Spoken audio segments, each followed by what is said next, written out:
Por un lado, Eva Copa, por lo que se tiene entendido, es antiimperialista o tiene esta noción de que el imperio y la colonización y de que los grandes poderes a nivel mundial y que nos tienen como víctimas, nos usan, etcétera.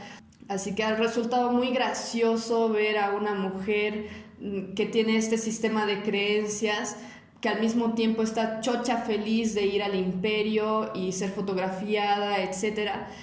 Las excusas del gobierno para no hacer el censo 2023 son patéticas, ya que Santa Cruz ha sido una de las ciudades que más ha crecido en estos últimos años. Obviamente Santa Cruz tendría más peso si se logra hacer esta redistribución de recursos y esta reasignación de escaños en el Congreso. Por medio del censo se corregiría el padrón electoral. Se conoce que es corrupto, hay muchas irregularidades que obviamente se depurarían por medio de realizar un censo. Hoy vamos a hablar sobre Eva Copa, la alcaldesa de la Ciudad del Alto, y su glamoroso viaje a Nueva York por haber sido elegida una líder emergente por Time. Pero vamos a iniciar hablando sobre lo que está pasando con las protestas alrededor de Bolivia en relación al censo 2023, tanto en Santa Cruz como también en otras ciudades de Bolivia. Este episodio llega a ustedes gracias al patrocinio de Sis Bakery. Si no me conoces, mi nombre es Andrea y esto es una voz conservadora en medio del caos.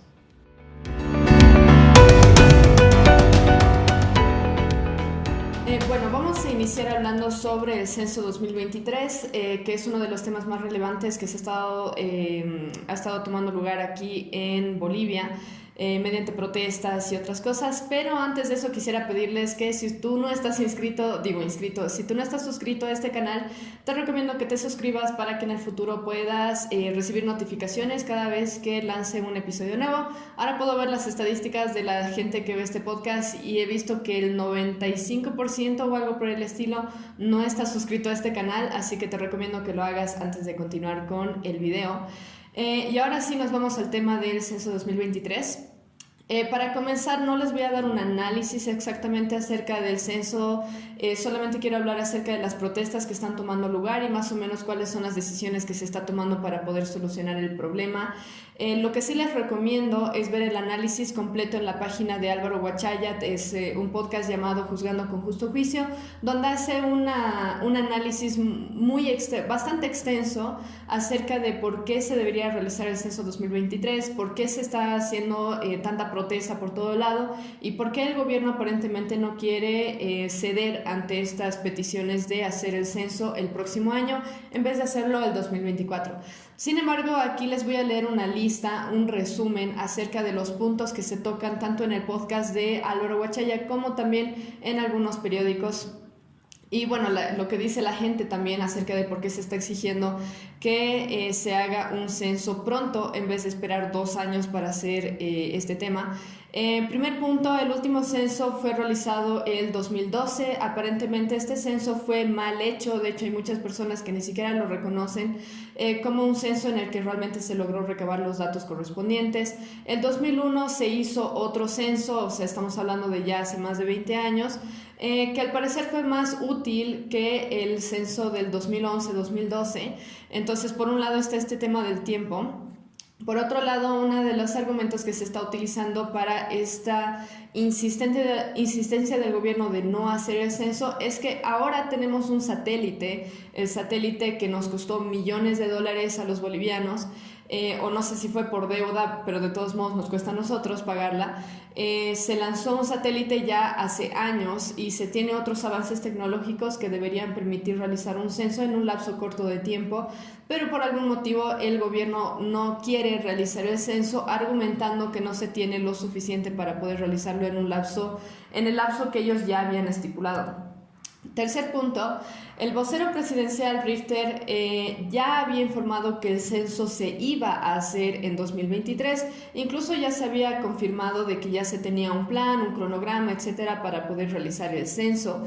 Y de la nada resulta que dicen que ya no se puede el 2023, se va a hacer el 2024. Han habido varias personas por parte del gobierno que han estado argumentando, dando diferentes explicaciones de por qué no se puede hacer el 2023, etcétera. Pero la realidad es que esto da mucho que pensar o da da mucho por lo que desconfiar, porque ya conocemos cómo es el gobierno y no hay nada que nos diga que no están ocultando algo por detrás de retrasar tanto el proceso de recabación de datos para el censo. Ahora, el propósito del censo, por lo que yo entiendo, es el siguiente, y estas son algunas de las cosas que nos van a dar luces acerca de por qué el gobierno no quiere hacer el censo, por más que su único argumento es que es muy poco tiempo para poder organizar un censo para el 2023, por más que todavía tenemos literal un año, porque todavía ni siquiera hemos llegado a fin de año, entonces no tiene sentido que nos estén pidiendo que esperemos hasta el 2024. El propósito del censo es el siguiente, o bueno, son varios propósitos. Por un lado se tiene lo de la redistribución de recursos de acuerdo a la población, en vez de tener que el Estado esté en control de la mayor cantidad de recursos. Por lo que entiendo, el 85% de recursos a nivel Bolivia son manejados por el gobierno específicamente. Obviamente realizar un censo va a ocasionar que el gobierno tenga que redistribuir estos recursos como corresponde. Después, por otro lado, está el tema de acaparar impuestos, el tema de las AFPs. Ahora hemos estado viendo este problema de dinero en sí. Por parte de los mineros. Estas últimas semanas estuvieron protestando en La Paz pidiendo que, por lo que yo entiendo, porque el gobierno no les ponga los impuestos que estaba estipulado y también el manejo de las AFPs. Si tienen alguna información al respecto o me estoy equivocando, lo pueden dejar en un comentario porque no estoy 100% segura, si bien sé que tenía que ver con el tema de impuestos y AFPs.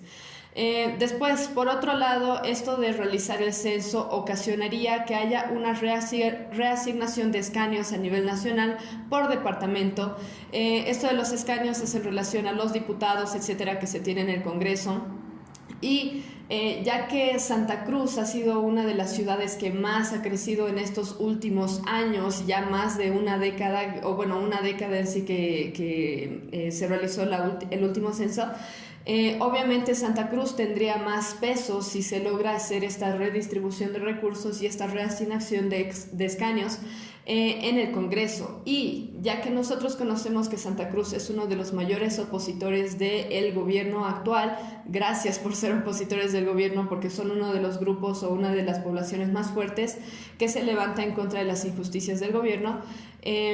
Obviamente se conoce que si se realiza esta reasignación de escaños, obviamente va a haber una diferente balanza de poder y Santa Cruz es muy probable que llegaría a tener un poco más de poder a nivel del Congreso. Por otro lado, también habría que corregir, por medio del censo se corregiría el padrón electoral. Se conoce que es corrupto, por eso se han realizado observaciones al momento de hacer las últimas elecciones, o bueno, la penúltima elección que hubo el 2019, porque evidentemente hubo fraude. Se tiene que existe votaciones por parte de poblaciones en comunidades que tal vez ni existen y cosas por el estilo. O sea, hay muchas irregularidades que obviamente se depurarían por medio de realizar un censo. Entonces este es otro efecto que tendría el realizar esto que ya se tenía planeado. Obviamente al gobierno no le conviene ninguna de estas tres cosas, ni la redistribución de recursos, ni la reasignación de escaños, que probablemente le daría un poco más de poder a Santa Cruz, y tampoco le conviene hacer una depuración del padrón electoral, porque se conoce que han habido irregularidades bastante obvias durante 2019, probablemente durante 2020 también. Después, por otro lado, otro de los argumentos es que existen los recursos humanos bien pagados para realizar el censo. Es más, hay gente que se está quejando de la cantidad de plata que ganan los funcionarios públicos y eso, por lo que yo tengo entendido, sale de nuestros impuestos. Después también se tiene tecnología, se tiene el satélite. Entonces, ¿por qué no se realizaría el censo teniendo todos los recursos humanos que se tiene, teniendo todo el dinero que se tiene, teniendo nuestro satélite grandioso que supuestamente ayuda en el tema de comunicación? ¿Por qué no podríamos realizar un censo pronto? Incluso tomando en cuenta que se les paga también a los funcionarios públicos, que nosotros como ciudadanos podemos exigir que se realice este trabajo de la forma más efectiva posible y pronto, en vez de hacernos esperar 2 años. Por otro lado, otro argumento también, y es uno que presenta Álvaro en el episodio donde habla del censo. Lo voy a dejar en la descripción por si acaso para los que quieran escucharlo completo. Si el gobierno es realmente tan socialista, tan pro pueblo, que cuida de la gente, etcétera, ¿no debería ser más bien el gobierno mismo el más interesado en realizar esta redistribución de recursos, pensando en que ya ha pasado mucho tiempo, hay lugares que han crecido mucho como Santa Cruz y nosotros seguimos teniendo la distribución de recursos que se tenía ya hace mucho tiempo, tomando en cuenta también que el gobierno es el que ahorita está agarrando la mayor parte, el mayor porcentaje de recursos o poder sobre los recursos? ¿No debería ser nuestro gobierno socialista, salvador, pro Estado grande y todo eso? No debería ser el más interesado en poder hacer esta redistribución de una forma justa. Al parecer, en este sentido, se están olvidando de su propia ideología, digamos, o lo que sea que los motive.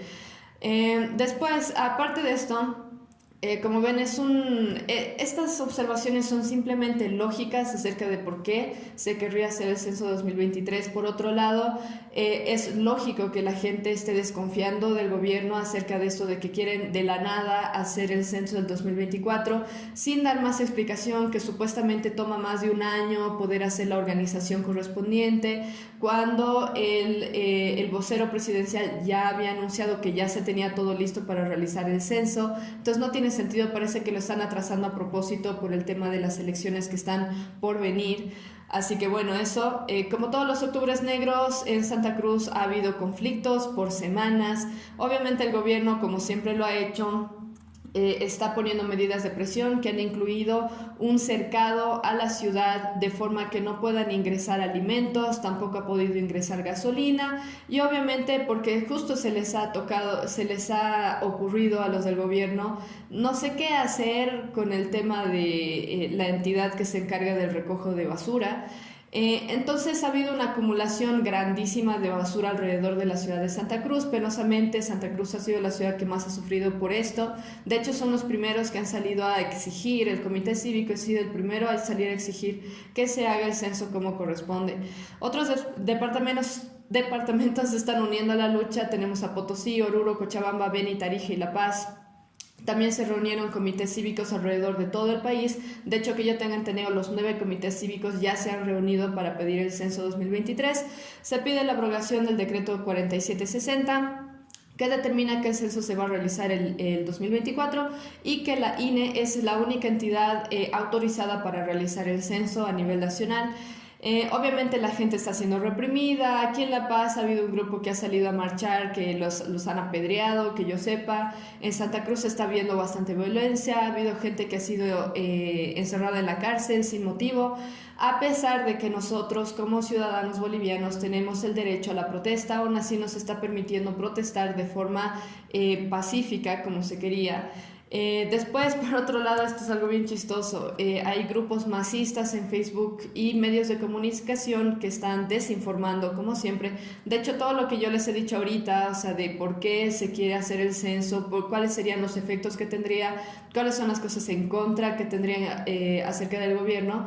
Estas son cosas que básicamente no van a escuchar en las noticias, si bien son cosas sumamente lógicas, no van a escuchar esto o no van a leer esto en ningún artículo de periódico. Lamentablemente, casi todo lo que sale es o desinformación, literal mentiras, o son cosas que simplemente explican que pobrecito el Arce, mira, está intentando explicar a la tonta gente que no se puede hacer el censo en 2023, cuando en realidad sí se puede y ya lo habían dicho, ya lo habían organizado. Entonces, bueno, la gente no es tonta.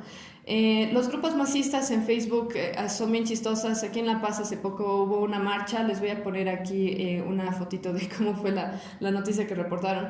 Hay un grupo masista que se llama Resistencia Bolivia, que publicó fotos de una pequeña marcha que hubo en La Paz, en la que se dirigieron al Comando General exigiendo que no se reprima a los ciudadanos en Santa Cruz por parte de la policía. Y lo que hicieron los de Resistencia en Bolivia fue publicar: camachistas paseños quieren golpe de Estado y reivindicar o reeditar las masacres de Sacaba y de Sencata. Y si ustedes leen la publicación que les estoy poniendo ahorita aquí, era gente literal que estaba con su cartelito Censo 2023, con la bandera de Santa Cruz y la bandera de Bolivia yendo al Comando General. Y a esta página trucha se le ocurre publicar todo lo que no han pedido, o sea, literal, todo lo que no han pedido. Lo único que pidieron fue que no se reprima a los ciudadanos en Santa Cruz y publicaron cualquier estupidez. Lo que pusieron me da vergüenza ajena, o sea, no sé quién se encargará de la página, pero incluso para crear una noticia falsa uno necesita cierto grado de inteligencia para poder hacer que se vea lo más verídico posible. Pero yo me pregunto, ¿qué persona tonta saldría a la calle para decir queremos que masacren gente en Sencata y Sacaba? ¿Qué es lo que están diciendo básicamente en la noticia publicada por estos masistas? Me imagino yo que son masistas. Entonces resulta ridículo incluso la forma en la que intentan decir mentiras o desinformar a la gente. Y lo más chistoso, que me parece lo más triste sinceramente, es que hay gente que se lo cree. O sea, están poniendo una noticia que absolutamente nadie saldría a la calle pidiendo tal cosa. En los mismos cartelitos de la pobre gente se ve que no están pidiendo nada de eso. Ojalá hubiera un video por lo menos de alguien que esté hablando de ese modo, pero no hay. Entonces lo único que tomaron fue algunas fotos que habían publicado los del grupo S y lo publicaron con cualquier estupidez. Y la gente se la cree, ¿cómo se llama? Comenta, ay, qué vergüenza, que estos de la Áñez y no sé qué macanas. Y bueno, realmente me parece que es falta de inteligencia por parte de la gente que está inventando noticias falsas porque no se ven verídicas. Y por otro lado es falta de inteligencia por parte de la gente que se cree esas noticias, o sea, es absolutamente ridículo. Después La Razón reportó lo siguiente acerca de las supuestas intenciones ocultas del Comité Cívico de Santa Cruz. Esto ha sido publicado hace unos días, si no me equivoco. Dice lo siguiente: Camacho sugirió desempolvar las viejas acciones de 2004 cuando le dio a la desobediencia civil de entonces, a aprovechar la última oportunidad, a tomar decisiones sin miedo o a asumir medidas contundentes contra el gobierno. El hombre sabe de esas acciones, lo vimos en 2019, invocar a las Fuerzas Armadas, sugerir una junta de notables, tumbar a dinamitazos, cerrar con los militares, redactar una carta de renuncia o el punto final contra Evo Morales. Y Calvo tiene la receta para tomar gobiernos, como se lo advirtió al presidente Luis Arce, de cuya victoria electoral en 2020 dijo que fue fraudulenta. Así como comienza a oscurecerse el panorama político del país a vista de los bolivianos y el afán de naturalizar acciones desestabilizadoras por parte de la oposición, el censo 2023 es sin duda la receta que madura contra la democracia. O sea, cualquiera que pida que se haga el censo 2023 es antidemocrático. Eso es lo que están diciendo. Y aquí solamente están diciendo macanas acerca de Camacho y de Calvo por cosas que habían dicho en la... Las elecciones del 2019 evidentemente fueron un fraude, eso incluso fue confirmado por algunos países, por algunas entidades internacionales. Entonces aquí ya se nota que La Razón evidentemente es masista, básicamente, o será controlada por masistas, porque manejan la narrativa que manejan los masistas acerca de los conflictos del 2019. Por otro lado, ni siquiera hablan acerca de los argumentos que se están utilizando acerca de por qué se quiere exigir el censo 2023. Simplemente lanzan la idea de que Camacho y Calvo son unos antidemocráticos y que están utilizando esto como una oportunidad para desestabilizar al país, cuando la realidad es que el gobierno mismo es el que desestabiliza al país al momento de hacer este tipo de cosas, no ser transparente, ser corrupto y no darnos la confianza de que podemos confiar en ellos. Así que es absolutamente ridículo. Por este tipo de artículos son los que se encuentran literal en todo lado. Las excusas del gobierno para no hacer el censo 2023 son patéticas. Lo que dicen ellos principalmente es que la preparación para realizar el censo toma por lo menos un año. Hace meses que están diciendo que van a hacer ahora el censo en el 2024. Yo no entiendo por qué, si supuestamente les toma un año la preparación y la implementación, ¿por qué de este año al próximo no podría estar todo ya listo? Tal vez es porque los funcionarios públicos que tenemos en los ministerios literal no trabajan, muchos de ellos. O sea, van a calentar el asiento a las entidades donde ellos trabajan, o a los ministerios, etc. Entonces, ¿cuál es el problema? O sea, si supuestamente toma un año realizar la preparación, etcétera, bueno, tienen suficiente tiempo para hacerlo en 2023 de todos modos. Entonces, ni siquiera la narrativa que ellos están utilizando tiene sentido. La respuesta del gobierno a protestas obviamente ha sido reprimir a la gente que está protestando, tanto en Santa Cruz como también en La Paz y en otros lugares. Arce dice que este viernes, estoy grabando esto viernes, voy a publicarlo mañana, así que probablemente van a saltar noticias nuevas en este tiempo. Pero Arce dice que hoy día se van a definir fechas con una comisión técnica. Él ha dado lugar a que se pueda hacer una charla técnica acerca de si se puede o no se puede hacer el 2023. Vamos a ver qué tal va eso. Sinceramente no sé, nadie confía, creo, en el gobierno a este punto.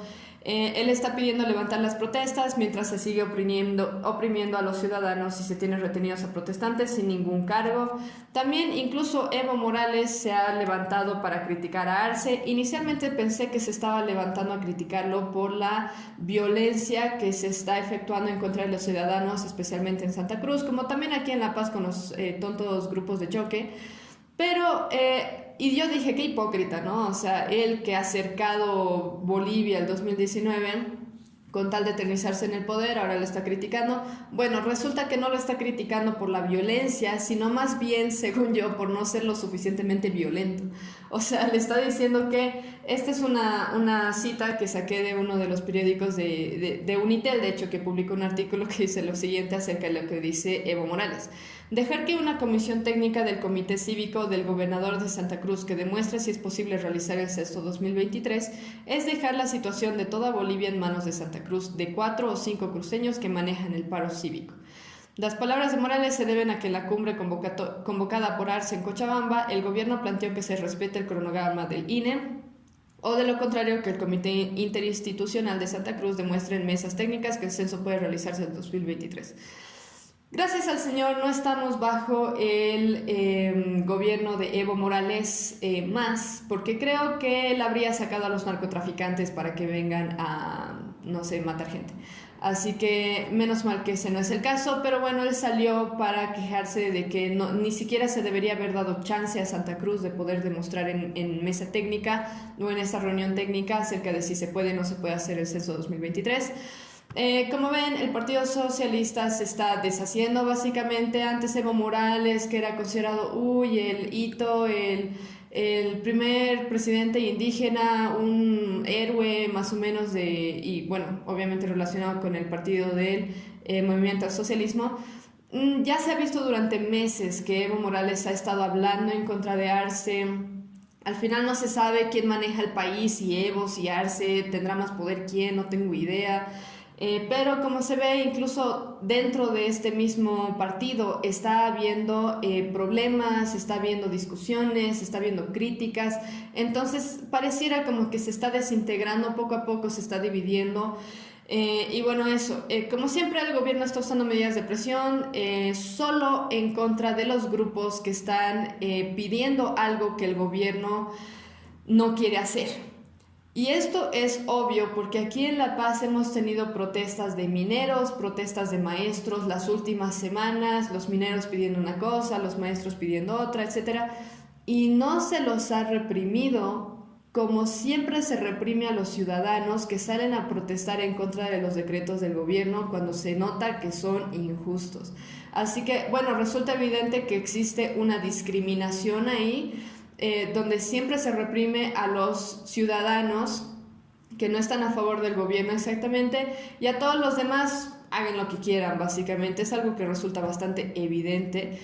Hay muchos medios que están desinformando respecto a lo que se está pidiendo, por eso tienen grupos que salen con que los camachistas paceños estamos pidiendo masacres y cosas por el estilo. Bueno, como quieran, espero que la gente sea lo suficientemente inteligente como para ver un poco más allá de las noticias que están viendo y no se queden con lo que dice el gobierno, básicamente. Y bueno, antes de pasar al segundo tema, vamos a estar hablando de Eva Copa en el Imperio, disfrutando con su vestido de chola paceña.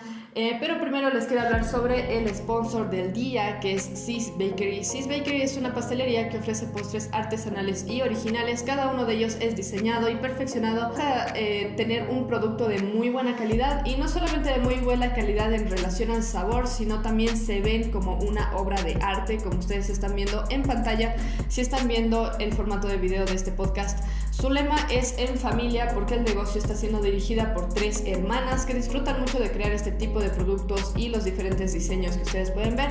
En cuanto a sus productos, ellas hacen específicamente mousse cakes, que son como pequeños queques tipo flan, son muy ricos. Yo he probado todos ellos, son muy delis. Tienen mousse cakes de café, de chocolate, de frutilla, maracuyá, de arándanos. No usan conservantes, todo lo que utilizan es natural. Y tienen varios paquetes que les estoy mostrando también en pantalla, pero lo más importante es que actualmente tienen 2 productos nuevos. Siempre a este negocio se le ha estado pidiendo que hagan tortas, por favor hagan tortas. Un montón de sus clientes les pidieron que hagan productos más grandes que se puedan utilizar para cumpleaños, etc. Y recientemente se les dio por sacar 2 tortas. Tenemos la Mil Crepes, que es una combinación de chocolate, café dulce de leche con diferentes capas de crepes. Es muy rico, yo lo he probado. Y por último tienen este último producto, que es un cheesecake de Oreo y arándanos. Si ustedes lo ven en pantalla, parece un Oreo gigante, es muy rico, tiene relleno de arándanos, así que lo recomiendo muchísimo. Ustedes pueden ir a su página en Facebook, su página en Instagram, tienen links al catálogo y a sus páginas en la descripción, y pueden contactarlos para ver su catálogo en WhatsApp. Ahora sí, volvemos para hablar de Eva Copa en el Imperio. Eva Copa, como muchos de ustedes saben, actualmente sirve como alcaldesa del Alto. Antes fue presidenta del Senado, si no me equivoco, y afirma que actualmente no tiene ninguna relación con el MAS, si bien sus inicios fueron en el movimiento al socialismo, pero comparte obviamente algunas ideologías con el MAS, el antiimperialismo, el socialismo, el feminismo, el indigenismo. De hecho, ella sale como que muy orgullosa de ser indígena, de raíces aymaras. Su familia, si no me equivoco, es de no sé qué comunidad, sinceramente, pero sí presume en cierto modo que su mamá es de Pollera y ese tipo de cosas. Entonces, evidentemente, ella es indigenista. Ella también es feminista, obviamente socialista, es de izquierda. Ella misma dice en sus entrevistas que ella es de izquierda, no está de acuerdo con la derecha. Y por la misma asociación que ha tenido con el MAS, que ha sido muy fuerte durante muchos años de su trabajo, obviamente tiene estas raíces de antiimperialismo que ha tenido el movimiento al socialismo. Trabajó tanto con el MAS como también con el gobierno interino del 2019, pero el 2019 básicamente el MAS, por lo que yo entiendo, le dio la espalda a Eva Copa, la sacaron, si no me equivoco, del partido, pero aún así Eva Copa mantiene esta narrativa del golpe de Estado del 2019, etc. Y actualmente maneja también la narrativa del gobierno acerca del censo 2024, es decir, está a favor de que el censo se realice el año 2024. Esta Eva Copa fue nominada por Times del Imperio de Estados Unidos, fue nominada por Time, perdón, no es Times, Time, como una de las 100 líderes emergentes a nivel mundial. Ahora, Eva Copa, muy feliz, ha salido en las noticias, en los periódicos, a anunciar que ella estaba planificando ya viajar a Nueva York. Iba a haber una alfombra roja donde se iban a presentar todos los 100 líderes emergentes a nivel mundial. Y todo eso, muy orgullosa ella, lo cual me parece bien, no está mal, o sea, está siendo premiada por algo que ella ha estado trabajando durante muchos años, su liderazgo, etc. Ha estado trabajando en el Alto, si no me equivoco, desde el año pasado, no estoy 100% segura, pueden dejármelo en los comentarios si ustedes conocen esto. Hay mucha gente que ve este podcast que viene del Alto. Entonces, me parece bien que haya estado orgullosa, que haya planeado su viaje, que haya querido asistir. Incluso en una de las notas de periódicos que leí, ella dice que ella quería asistir con tal de hacer un poco más visible Bolivia, que haya más turismo. Incluso al momento de ir, ella ha invitado a gente que ha conocido allá, los ha invitado a visitar Bolivia, que iban a tener paseos muy bonitos, etc. Me parece súper bien, genial. Pero lo que me parece un poco gracioso aquí es el tema de la narrativa antiimperialista, socialista, feminista, indigenista que ella maneja. Y al mismo tiempo se le ocurre ir al Imperio para ser premiada por ser líder emergente a nivel Latinoamérica. Me pareció una cosa un poco chistosa. Por un lado, Eva Copa, por lo que se tiene entendido, es antiimperialista o tiene esta noción de que el imperio y la colonización y de que los grandes poderes a nivel mundial y que nos tienen como víctimas, nos usan, etc.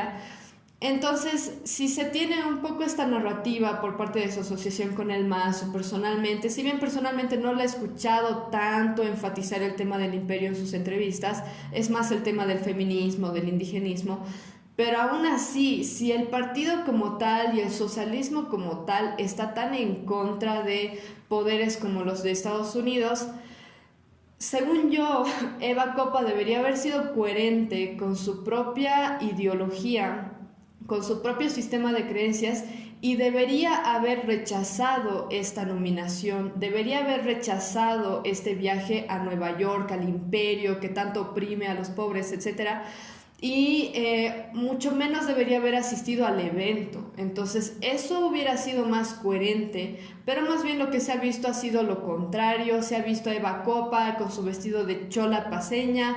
Es una bonita vestimenta, tiene el sombrero ese que utilizan, la pollera, etcétera, sus adornos, súper bien, que bueno, mucha gente le ha gustado ver este tipo de vestimenta porque es una propia nuestra, digamos, en canales de televisión de Estados Unidos, etcétera. Ya, pero no va en coherencia con la ideología supuesta de Eva Copa. Así que ha resultado muy gracioso ver a una mujer que tiene este sistema de creencias, que al mismo tiempo está chocha feliz de ir al imperio y ser fotografiada, etcétera.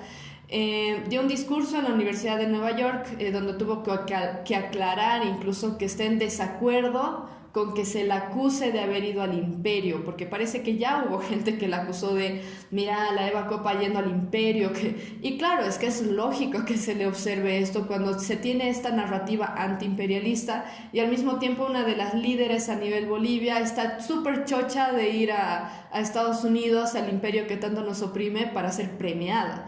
Entonces, es obvio que le iban a criticar esto, yo misma lo estoy haciendo por eso, me parece algo bien incongruente. Entonces ella, como para salvarlo un poco, dijo, está en desacuerdo con que se le acuse de haber ido al imperio. Bueno, pero ¿qué más esperaba, sinceramente? Eva Copa, en comparación con Evon y Álvaro García Linera, sinceramente, por las entrevistas que he escuchado de esta mujer, es de muy buena labia, habla bien, cuando se le pregunta algo responde a la pregunta, a diferencia de mucha gente, de muchos líderes políticos que se les pregunta algo y te salen por la tangente, parece que ni te entienden la pregunta, o sea, parecen un poco tontos. Realmente Bacopa me ha sorprendido escucharla porque realmente habla muy bien, como les digo, responde muy bien a las preguntas de forma puntual, de forma concisa, eso no se puede negar. Pero es interesante todo este tema de que la hayan llevado hasta el imperio para esto. También resulta interesante que Time, el que ha realizado este tipo de premiación, este tipo de nominación, decidió tomar específicamente a una mujer feminista, indigenista, antiimperialista y socialista para premiar. Probablemente podría haber premiado a alguna otra persona, no sé si hay alguna mujer líder aquí en Bolivia o a nivel Latinoamérica que también sea emergente o lo que sea. Me pregunto, por ejemplo, si ellos habrán premiado, por ejemplo, a la presidenta actual de Italia, que es conservadora, es pro familia, anti-aborto, pro vida, etcétera. Me pregunto si habrían considerado a una mujer que no estaba de acuerdo con muchas de las ideologías progresistas, pero bueno, en este caso se da la coincidencia de que Eva Copa, que está de acuerdo con todas estas ideologías progresistas, bueno, pues la han agarrado para premiarla, aparte porque también es de origen indígena, va de acuerdo con esto de la teoría crítica que está tan fuerte en los Estados Unidos.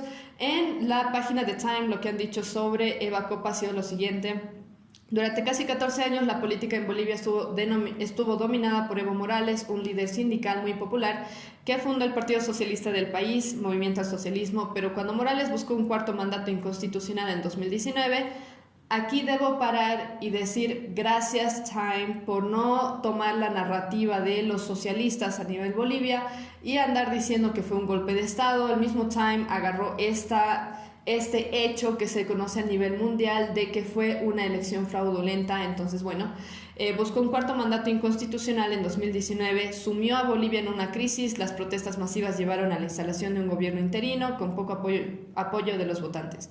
Eva Copa, de 35 años, forjó su propio camino para salir de esa crisis. Como jefa del Senado y legisladora del MAS, acordó trabajar con la administración interina derechista antes de las nuevas elecciones, ayudando a detener la violencia en las calles.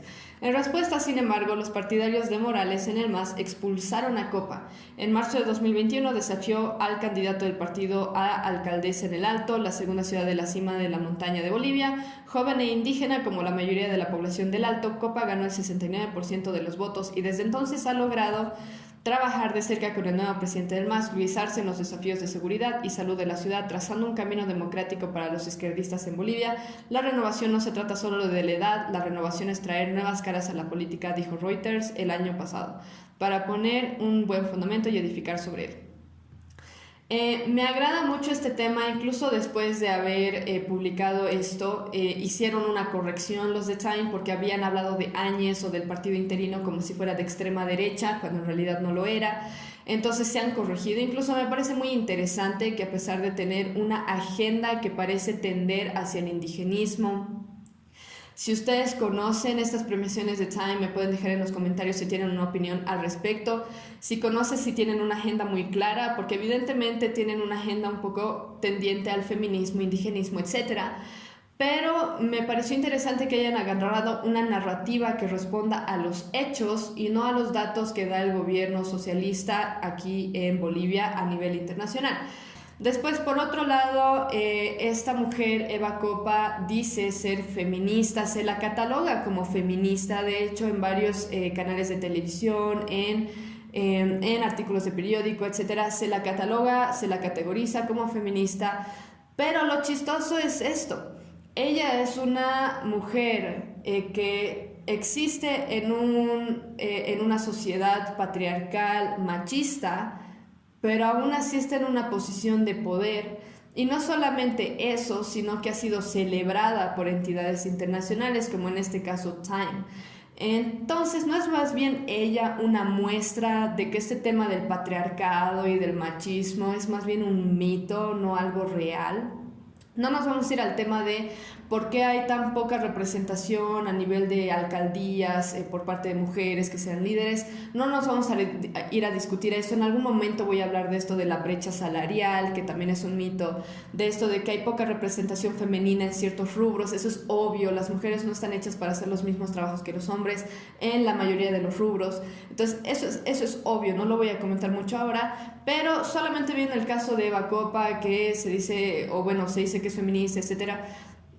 Ella más bien debería ser la prueba de que la sociedad no es tan machista como se dice que es, no es tan patriarcal como se dice que es. No es cierto de que esto de que el patriarcado no permite a la mujer salir, trabajar, sobresalir, tener éxito en lo que hace. O sea, Eva Copa es la muestra de que no es así. Después, por otro lado, está este tema de que ella es indigenista.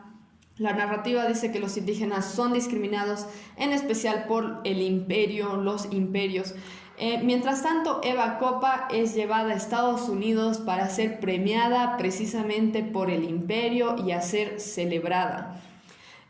Resulta un poco gracioso si se dan cuenta porque va totalmente en contra de la narrativa que generalmente se maneja, pero bueno, probablemente aún así se mantendría la narrativa indigenista de que todos los indígenas somos discriminados, etcétera, mientras al mismo tiempo se está viendo una mujer como Eva Copa de orígenes humildes, etcétera, siendo celebrada en Estados Unidos.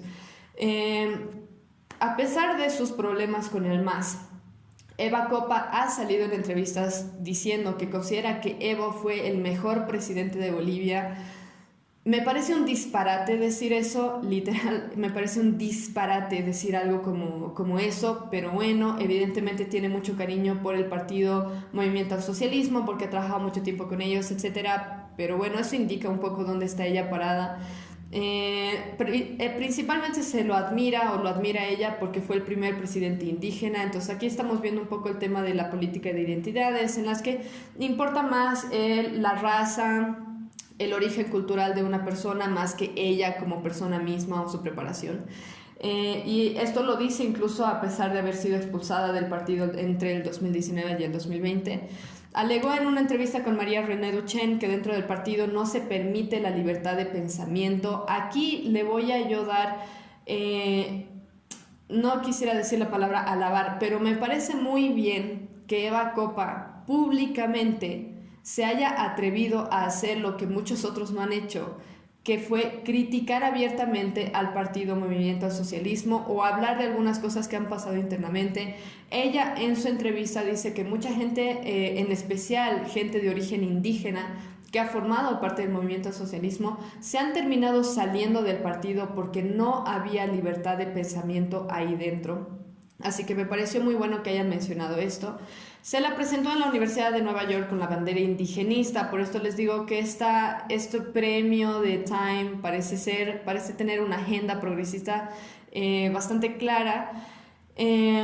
Por otro lado, algunas de las otras cosas que me parecieron bien acerca de Eva Copa, que me da un poco de esperanza acerca de que tal vez razona las cosas, si bien tiene esta narrativa progresista en mucho sentido, tal vez llega a razonar las cosas un poco más allá de lo que se ve.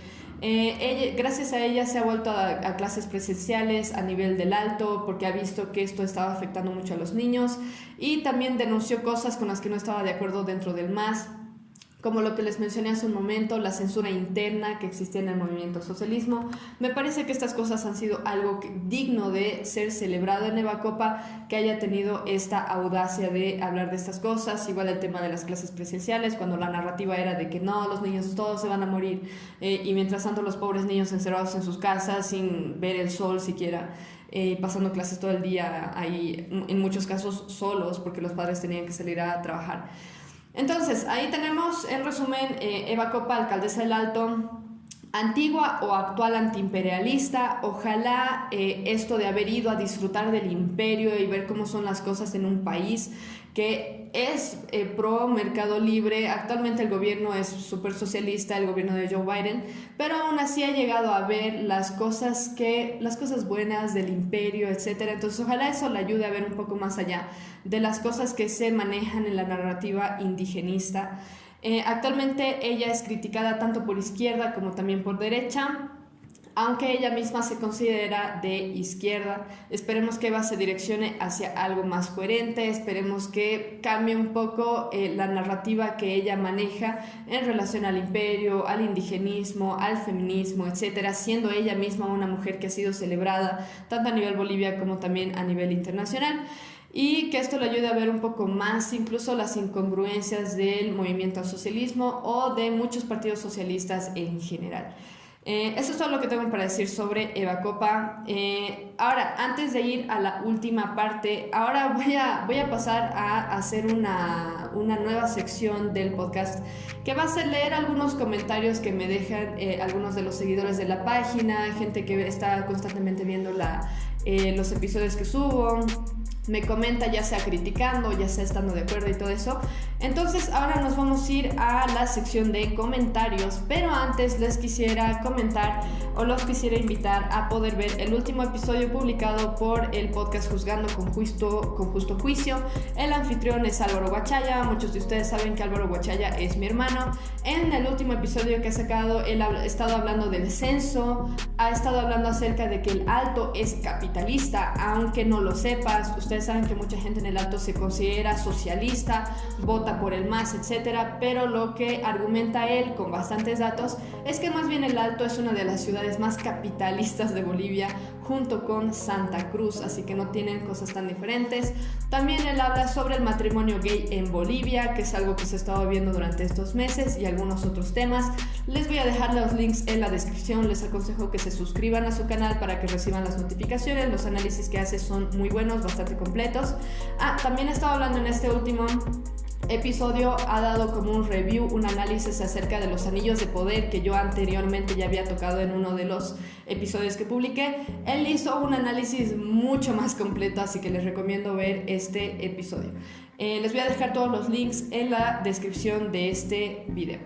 Ahora, vámonos a la sección de comentarios. Como les digo, esta es una nueva sección que estoy abriendo porque me parece interesante. Algunos comentarios que leo de algunos de los seguidores, etcétera, me parecen muy interesantes. Recibo algunas críticas que me parecen un poco chistosas y lo que quiero hacer es abordar incluso algunas críticas que recibo respecto a algunos temas que toco.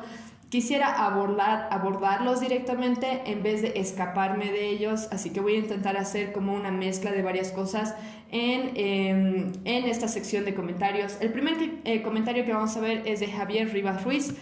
No estoy segura de si tengo permitido mostrar todo su nombre aquí, porque hay algunos comentarios que creo que son públicos, otros que son privados. No tengo idea cómo funciona. Si saben cómo funciona, me lo pueden dejar en los comentarios.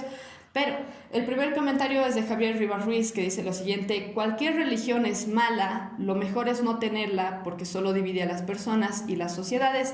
Este fue un comentario realizado en el contexto de un video que yo publiqué acerca del Corán y lo que dice sobre la mujer y lo que dice sobre los infieles.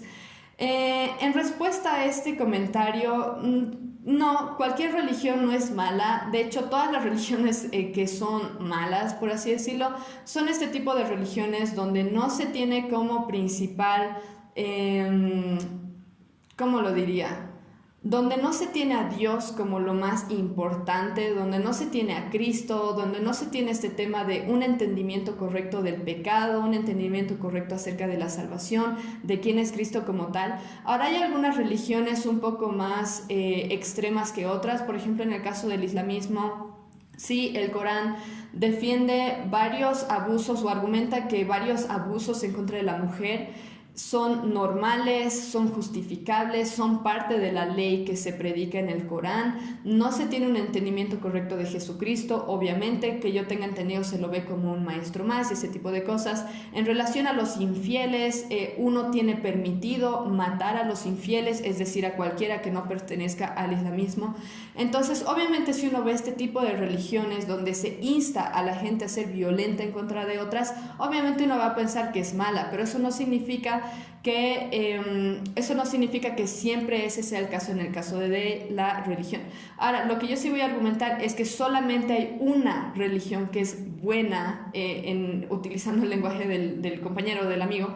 Solamente hay una religión que es buena porque solamente hay una religión que habla de Cristo como el Hijo de Dios y es la que ofrece salvación por medio de fe en Cristo. Y esa es la religión cristiana, no el catolicismo, no los testigos de Jehová, no los mormones, porque sé que hay varias religiones que también hablan de Cristo en sus enseñanzas, incluso en sus Biblias, pero solamente hay una religión que ofrece salvación y que ofrece reconciliación con Dios, y ese es el cristianismo. Así que en cierta forma tiene sentido esto de cualquier religión es mala. Bueno, cualquier religión que no habla de Cristo como el Hijo de Dios, sí es mala, no está hablando de algo que es correcto, que es algo que enseñe Dios mismo. Y sí, al mismo tiempo la religión puede llegar a dividir a las personas, puede llegar a dividir sociedades, pero de nuevo, hay una religión que es buena, hay una religión que es veraz, hay una religión que tiene base escrita, la Biblia, en este caso el Antiguo y Nuevo Testamento, verificado en cuanto a la organización del canon de la Biblia, etcétera. Hay una religión que ofrece todas estas cosas, hay una religión, hay una Biblia que no tiene errores, que es infalible, etc. Y esa es la religión cristiana. Así que de nuevo, en cierto modo tu comentario tiene cierto grado de verdad, pero de nuevo hay una sola religión que no es mala. Eso es en resumen. Después tengo un mensaje o un comentario que me parece un poco chistoso de Héctor Donaire. No sé quién es, no conozco a esta persona, de hecho de estas personas no conozco a ninguna en persona. Héctor Donaire dice lo siguiente: lastimosamente no pronuncias correctamente el alemán. Este fue un comentario hecho en un video titulado La Alemania nazi y Bolivia, donde estoy hablando acerca de la relación de Alemania nazi con un decreto que se había sacado en Bolivia acerca del control que iba a haber sobre los ciudadanos. Eso es algo que he hablado en otros episodios el año pasado, si no me equivoco. Sí, fue el año pasado. Lo que me parece muy gracioso es que en el video hablo de varias cosas y lo que hago es menciono el nombre de la policía nazi, la que hacía el control más riguroso en contra de los ciudadanos, menciono el nombre en alemán y después en español. Ahora, me pareció gracioso que esta persona vio la necesidad de mencionar que no pronuncio bien el alemán. Afortunadamente, este no es un canal para aprender alemán, sino un canal de análisis de noticias, políticas, sociología, eventos culturales, etc. Pero bueno, no entiendo exactamente si el compañero estaba intentando tal vez hacer cierto tipo de ataque o simplemente hacerse la burla, o no sé. Pero bueno, aclaro que no soy alemana, tampoco sé hablar alemán perfectamente, simplemente busqué cómo sería la pronunciación correcta para no rayarme. Pero bueno, eso. Después tenemos el último comentario, es de Borman77. No sé cómo se supone que pronuncia el nombre, pero él dice lo siguiente: el objetivo del feminismo, el LGBT, BLM y demás grupos es que nos odiemos unos a otros, hombres contra mujeres, blancos contra negros. Ellos aplican muy bien el método de divide y vencerás. Esto es totalmente cierto y me dio mucha alegría leer un comentario de estos, porque se nota que esta persona está bien al tanto de diferentes corrientes ideológicas que están buscando dividirnos, están buscando hacer que nosotros nos odiemos los unos a los otros con tal de vencer ellos, porque al final del día los que vencen son ellos, que logran que la gente, los ciudadanos, se crean estas mentiras y nos odiemos, tengamos rencillas unos en contra de otros para que no podamos levantarnos más bien a defender la verdad. Entonces me alegró mucho leer esto. Black Lives Matter es uno, de hecho todos estos responden un poco al tema de la teoría crítica, que en algún momento voy a explicar con mayor profundidad, pero la teoría crítica es esta que defiende de que hay los oprimidos y los opresores, los hombres contra las mujeres, los blancos contra los negros, después los ricos contra los pobres. Surge en cierto modo del marxismo, o no sé si antes del marxismo, lo voy a estudiar antes de hacer el episodio que corresponde a ese tema, pero me pareció muy bueno ver que alguien, no sé si es alguien joven o es alguien mayor, espero que sea alguien joven. Si es alguien joven, genial que haya gente que se da cuenta de este tipo de cosas. Y bueno, solamente voy a hacer la lectura de 3 comentarios en cada episodio y eso es todo lo que tengo por hoy. Espero haberles dado un buen panorama acerca de lo que está pasando con el censo 2023, las incongruencias del movimiento al socialismo, como también algunas incongruencias de la señora Eva Copa. Antes de terminar, los invito a leer el último artículo que fue publicado en Tasting the Ocean, un ministerio asociado, que titula Cuando el sufrimiento llegue. En este artículo, lo escribí yo en esta ocasión, en este artículo hablo de cuál va a ser nuestra reacción cuando el sufrimiento llegue. ¿Cuál va a ser nuestra reacción cuando perdamos nuestro trabajo, cuando caigamos enfermos, cuando se muera alguien que queramos? ¿Cuál debería ser nuestra reacción como cristianos? Nuestra reacción debería ser levantar nuestros puños al cielo y decirle: Dios, ¿cómo se te ocurre? ¿Cómo te atreves a hacerme esto? O más bien nuestra reacción debería ser: ¿qué puedo aprender de esta situación? ¿Qué es lo que Dios quiere enseñarme por medio de este sufrimiento? También argumento lo siguiente: que el sufrimiento puede llegar a nosotros por medio de nuestro propio pecado, que es lo peor, porque son consecuencias de nuestras propias acciones, o puede llegar simplemente porque Dios está intentando trabajar en nosotros paciencia o lo que sea. Entonces mi argumento es que antes que sufrir por nuestro propio pecado, nosotros deberíamos ser lo suficientemente íntegros y buscar glorificar al Señor, de modo que cuando suframos realmente estemos seguros de que es porque Dios quiere enseñarnos algo por medio de ese sufrimiento, por medio de las pérdidas que nos toca vivir, enfermedades, etcétera, líos en nuestro país y todo ese tipo de cosas. Entonces ese es el argumento, los invito a leerlo, lo voy a dejar en la descripción. También les recuerdo que vean el último capítulo de Juzgando con Justo Juicio, lo voy a dejar en la descripción también, junto con los catálogos de Sis Bakery. Les recuerdo que puedan seguirnos en redes, síganos por Instagram, por YouTube. De nuevo, denle like a este video si es que les ha parecido interesante la información que he dado o les ha servido de algo. Y dejen un comentario, por favor, eso ayuda muchísimo. También se pueden suscribir al canal y prender la campanita de notificaciones para que ustedes reciban notificaciones cada vez que haya un episodio nuevo. De nuevo, pueden dejar comentarios, críticas, si es que hay otros temas relevantes que quisieran que toque. Yo creo que posteriormente voy a estar hablando de las elecciones en Brasil, en las que ha ganado lamentablemente Da Silva en vez de Bolsonaro. También, no sé si voy a hablar de esto, pero ha habido este tema de las protestas de los mineros aquí en La Paz, la compra de Twitter por parte de Elon Musk. Así que bueno, eso me pueden dejar en los comentarios si tienen alguna petición de algún tema que quieran que toque en este podcast. Espero verlos en el próximo episodio. Mientras tanto, contrasten información y vean más allá de lo que los medios de comunicación nos dicen, porque debemos buscar la verdad. La verdad es la única que puede hacernos libres.